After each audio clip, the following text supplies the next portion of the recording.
नमस्कार मित्रांनो, योगेश भाऊ चॅनलमध्ये स्वागत आहे सगळ्याच. तर मी आलो आज कामाला. तर हे बघा, ही खत आहे 4 पोती खत घेतलाय गुतास टाकायला. हे बघा, इकडं आहे मका, त्या मकाला टाकायचं आहे खत. हे बघा, तर चला आपण बघूया कसं टाकायचं. हे बघा, हे खत कालवलाय खत, आणि हे खत आता ह्या मकाला टाकायचं आहे. हे बघा, असं खत कालवून ठेवलाय. हे बघा, हे खत कालवलाय आणि खत टाकायचं आहे आता मकाला. तर चला मग भेटू, टाकूया खत. बघा मित्रांनो, झालंय आता खत टाकून. आता दुपारचा टायमिंग झालाय, आता खत टाकून झालाय. अजून जेवण फिवण करायचंय. सकाळी लवकर आलतो.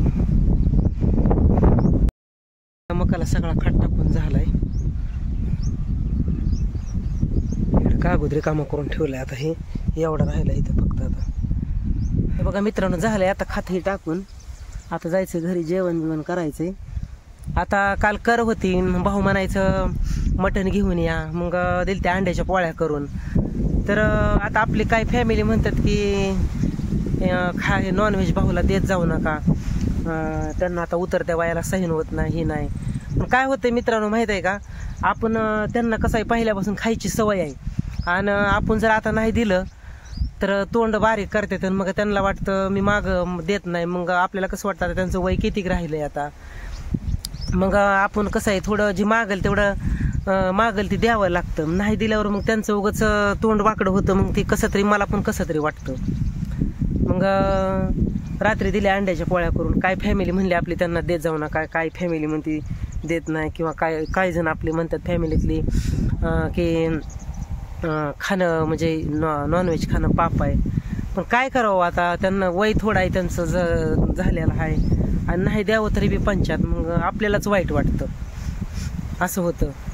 मग आपल्याला कसं वाटतं. आणि त्यांनी कसं केलेलं आहे माहिती आहे का मित्रांनो, त्यांनी जर वेळेस म्हणजे पहिल्यापासून खाल्लेलं आहे हो त्यांनी.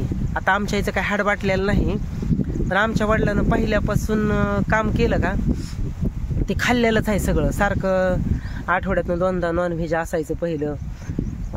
परत जरा व्यसन बी करायचं, दारू बी पेत होतं. आता काही नाही, पण पहिलं तरुण वयात. आणि त्यांना कसं वाटतं आता सारखं खायला चाना चुना पहिलं खाल्लेलं आहे ना, आता त्यांना वाटतं खायला वाटतं काही ना काही सारखं खाऊ वाटतं. मग आपण आता जर नाही द्यावं तर कसं असतं, वय झालेल्या माणसाचं अवघड असतं. उद्याला काय होतंय काय नाही, काय होतंय काय नाही. मग आपल्याला कसं वाटतं की उगाच त्यांच्या मनात रुक तशीच राहायची. मग कसं असतं, उतरत्या वयाचं माणसाचं कधी काय होईल ते सांगू शकत नाही. आणि परत वाटतं आपल्याला मग जिवंत आहे तोवर नाही, पुन्हा पाठीमागं मग आपण त्यांना एवढं मोठं नैवेद्य दाखवायचं नाही. मग असं आपले बरेच जण आपल्यातले बी म्हणतात की तुम्ही भाऊंना जे काय आवडतं ते खायला घालत जावा तुम्ही.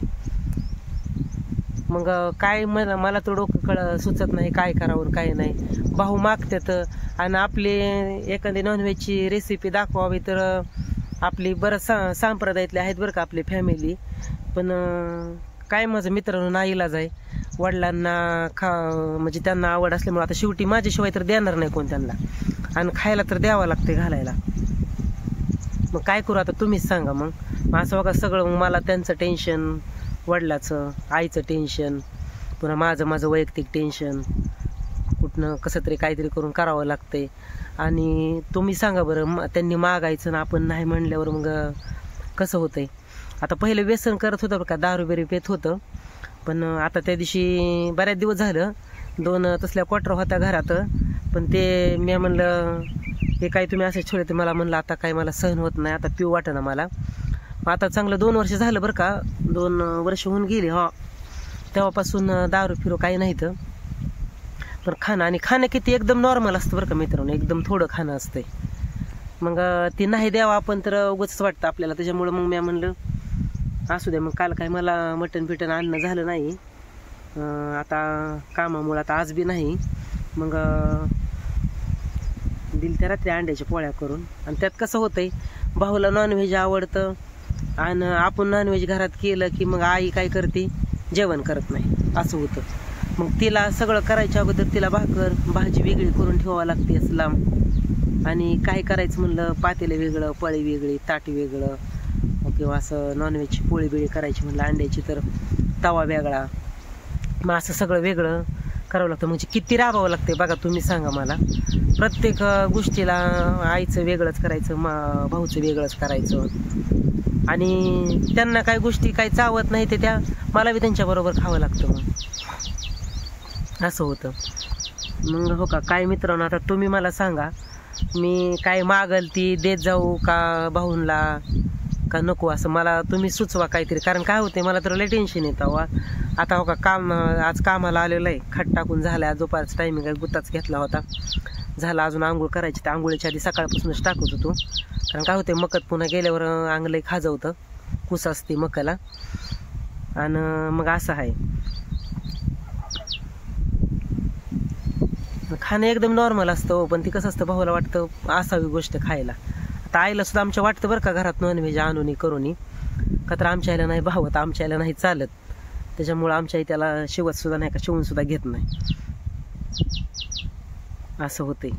तरी सुद्धा मी कसं आहे, भाऊ खात्यात बरं का. मी आणलं केलं किंवा घरी जरी केलं तरी मित्रांनो, मी वार किंवा नियम धर्म पाळून सगळं, सोमवार, शनिवार, गुरुवार किंवा एकादशी, चतुर्थी अशा गोष्टीमध्ये मी अजिबात म्हणजे घरात ठेवत सुद्धा नाही. ती जरी भाऊला खाऊन शिल्लक राहिलं, दुसऱ्या दिवशी उपवास असला, चतुर्थी असली काहीतरी, मी लगेच टाकून देत असतो.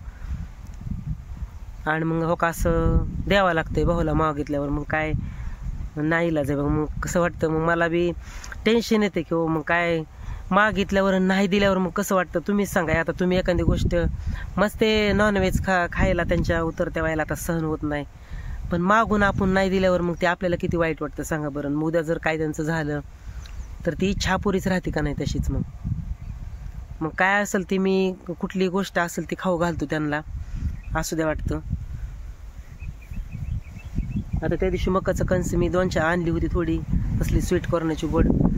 तर एक मकाचं कणीस अर्धच खाल्लं, मीठ टाकून उकडलं होतं. तर तो कधी कणीस खाल्लं तर पोट दुखायला लागलं. मग सहन होत नाही, आपल्याला बी कळतंय सहन होत नाही, पण माझं नाहीला जाई. काय अंडी म्हणा, बोंबील म्हणा किंवा चिकन म्हणा, खाणं थोडंसं एकदम नॉर्मल एवढंच वाटीभरच करून द्यावं लागतं. पण तेवढे सध्या आपदून मला करावंच लागतं. आणि आपलं काहींना वाटतं की तुम्ही काहीच करत नाही, वडील जे मागतात तुम्हाला, भाऊ जे मागतात तुम्ही देत नाही. पण असं नाही मित्रांनो, मी देतो. पण कसं असतं, आणि त्यात काय होतंय, त्यांचं वय झाल्यामुळं त्यांच्या शब्दावर भान राहत नाही किंवा नियंत्रण राहत नाही, की आपण काय बोलतो, की आपण पुढच्याला काय बोलतो, असं थोडं भान राहत नाही. किंवा वार काही असला, उपवास असला तर आपण त्यांना सांगावं लागतं, आज असं आहे, आज तसं आहे, उद्या आणीन, परवा आणीन, असं सांगावं लागतं त्यांना.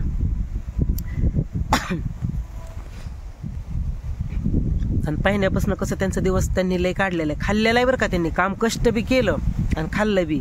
पण पूर्वीच्या काळी कसं रोजगार कमी, परत रोजगार बी कमी आणि स्वस्ताई बी होती, त्याच्यामुळं भागत होतं.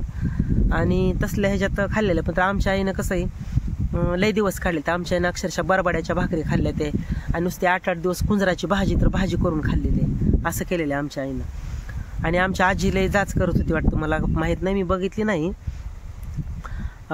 असं शेवायचा भात केलताना आमच्या आई स्वयंपाक करत होती, तर ते राखत पुरून टाकलं आजी आल्यावर, आणि ते परत धुवून खाल्लं आमच्या आईनं. म्हणजे आमच्या आई अशी सांगते, किंवा कुंजराची भाजीच नुसती खाल्ली, बरबड्याच्या भाकरी खाल्ल्या, पुन्हा काही तसला इचकाम होतं त्याच्या ती हे खाल्ल्या, कान्या शिजवून खाल्ल्या.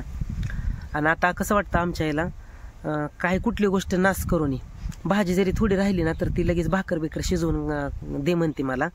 पण कसं आहे, मीच खाऊन देत नाही, कारण आता हाय आपल्या देवाच्या दयाने दिलंय, पोट भरून 2 टाइम खातोय आपण मस्त. आणि इतकं सटकं खाऊन किंवा शेळं खाऊन अजून परत मलाच दवाखान्यात न्यावं लागते, असं होते. मग इकडं थोडं वाचवायचं जातं आणि इकडं दवाखान्यात पैसे जातात. कारण आता कसं आहे, पूर्वीच्यासारखं वातावरण राहिले नाही, पूर्वीच्यासारखं काय राहिले नाही. पहिलं कसं लोकांनी नुसतं वयस्कर माणसाला नुसतं माडगं जरी पिलं ना तरी हे व्हायचं, दुखणं जायचं, असं व्हायचं. मग असं आहे, आमच्या वडिलांना खाल्लेलं आहे ना, आईनं एकदम काटकसरीनं केलेलं आहे. त्याच्यामुळं मित्रांनो, मला भाऊंला नॉनव्हेज जरी मागितलं तरी नाही इलाज आहे, मला द्यावं लागतं त्यांना. खाणं थोडकंच आहे. आता मस्त मी अंड खात नाही, चिकन खात नाही, कोंबडी खात नाही, कोंबडा खात नाही, आणि बोकडाचं मटण तर कसं असतं, एवढं महाग असल्यामुळे मी काही सारखं आणू शकत नाही माझ्यासाठी. भाऊला चिकन बिकन आणतो मी, पण बोकडाचं मटण काही महाग असल्यामुळे मी एवढं महागाचं आणू शकत नाही. 700-800 रुपये किलो. आणि मच्छी भाऊला आणायची तर त्यांना खाता येत नाही कारण आता सुधरत नाही ना, बोट ही झाल्यामुळे, वाकडे झाल्यामुळे त्यांना एवढं खायला येत नाही त्यांना, असं झालेलं आहे. तर असं आहे. मग काही गोष्टी मला द्यावावी लागते त्या, कारण आता 95 वय झाले मित्रांनो. आता कसं आहे, वय झालेल्या माणसाचं कधी काय होईल ते सांगू शकत नाही. आणि कसं आहे, माझं जीवन आई वडील आहे तोपर्यंत 4-2 वर्ष काय असेल त्याला मला त्यांना खाऊ घालणं गरजेचं आहे. आणि कसं आहे, त्यांनी मागायचं ना आपण नाही द्यायचं, पण तर उद्याच्या आला काय झालं ते आपल्या मनात तसंच राहतं. मग मला ती माझ्या आयुष्यभर मनातनं जाणार नाही, असं आहे मला. त्याच्यामुळं प्रत्येक गोष्ट ढोकळा मागितला किंवा भजी, आता मस्त आपल्याला वाटतं बेसनचं पिठाचं आहे, त्यांना त्रास होतो, पण मागते तर खाणं त्यांना 1, 2 ते 4च असतंय, पण तेवढंच करून द्यावं लागतंय. पुन्हा सकाळी बटर 2 खाल्ली म्हणजे परत शिरा, चपाती भाकरी काही जास्त नाहीच. 3 जरी चपात्या केल्या, 4 जर चपात्या केल्या ना, तर दिवसाच्या चपात्या आमच्या तिघाला तेवढ्या बास होत्या त्या 4 चपात्या. म्हणजे बघा आमचं खाणं तर किती आहे, 4 चपात्या दिवसाच्या बास होत्या त्या. मी तर तसलं काही चहा बटर कधी मी देवा शपथ खात नाही बरं का तर मला पित्त होतं, त्याच्यामुळे मी खाऊ शकत नाही. आणि घरासुद्धा मी कधीच मित्रांनो खात नाही. मी घाण खायला म्हणजे एखाद्या वेळेस तुम्हाला खोटं नाही बोलत, पण मी शिरा कधी मला आवडत बी नाही.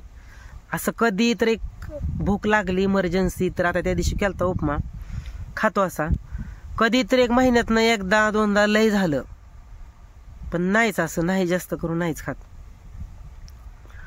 मसा आहे मित्रांनो. तर मला प्लीज तुम्ही काही नॉनव्हेजची जरी रेसिपी दाखवली तरी मला प्लीज माफ करा तुम्ही. आणि आपलाच भाऊ म्हणून मला माझ्या बहिणीने भावाने मला सहकार्य करावं, कारण मला भाऊसाठी करावं बी लागतं. आणि करताना दाखवलं तर प्लीज तुम्हाला काही वाईट वाटून घेऊ नका. मी दाखवली नाही बरं का आजपर्यंत, रेसिपी दाखवली बी नाही, पण करताना आपल्याला वाटतं असू द्या. मग काय फॅमिली म्हणतात की आपली रोज तुम्ही तेच दाखवता, मग आता काय बाहेरचं तर काय दाखवू. आता कामाला शेताला आलेलं दाखवतो, काम करताना एकटाच असल्यामुळे मला काही मोबाईल धरा येत नाही, काढा येत नाही, तर माफ करा मला. मी सगळ्या रेसिपी म्हणा किंवा काय असेल ती बाहेर गेलेलो किंवा घरातल्या घरगुती रेसिपी कौटुंबिक असं काय दाखवून मला तुमचं सहकार्य असावं, एवढीच माझी अपेक्षा आहे तुमच्याकडनं. तर काही माझ्याकडनं चुकून गेला असेल तरी पण मला क्षमा असावी. काही शब्द माझ्या बहिणीला किंवा माझ्या बहिणीला भावाला गेला जरी चुकून शब्द गेला असेल तरी मला माफी असावी, क्षमा असावी. आणि मला तुमचं सहकार्य आहे ना अजून पण असावं, हीच माझी तुमच्या चरणी माझी प्रार्थना असेल. त्याच्यामुळं काय दाखवलं किंवा काही चुकून जरी व्हिडिओमध्ये आई वडील आमचं कसं आहे चुकून बोलते ती, कधी दोघांचं भांडण पण लागतं बोलत म्हणजे त्यांना सहन होत नाही. त्याच्यामुळं जरी चुकून काय माझ्याकडनं गेलं, आईकडनं आमच्या भाऊकडनं गेलं तरी त्यांच्याबद्दल मी माफी मागतो तुमच्यासाठी. आणि तुमचाच योगेश भाऊ म्हणून मला माफी असावी, क्षमा असावी. तुमचा सगळ्याचा समक्ष आहे मी. त्याच्यामुळे तुमचाच योगेश भाऊ. अशीच तुमची एकटा जीव सदाशिव चॅनलला लाईक करा, शेअर करा, सबस्क्राईब करा. धन्यवाद. तुमचा तरी साथ आहेच, तरी पण अजून इथून पुढे भरपूर साथ राहू द्या. आणि जरी मी रेसिपी कशाची दाखवली तर प्लीज मित्रांनो मला वाईट कमेंट करू नका. धन्यवाद. भेटू पुढच्या वेळेमध्ये, तोपर्यंत बाय. आज मी आलतो शेतातलं दाखवायला, आज दाखवले शेतातलं काय माझ्या मनात गोष्ट होती तुम्हाला बोलून दाखवली. धन्यवाद.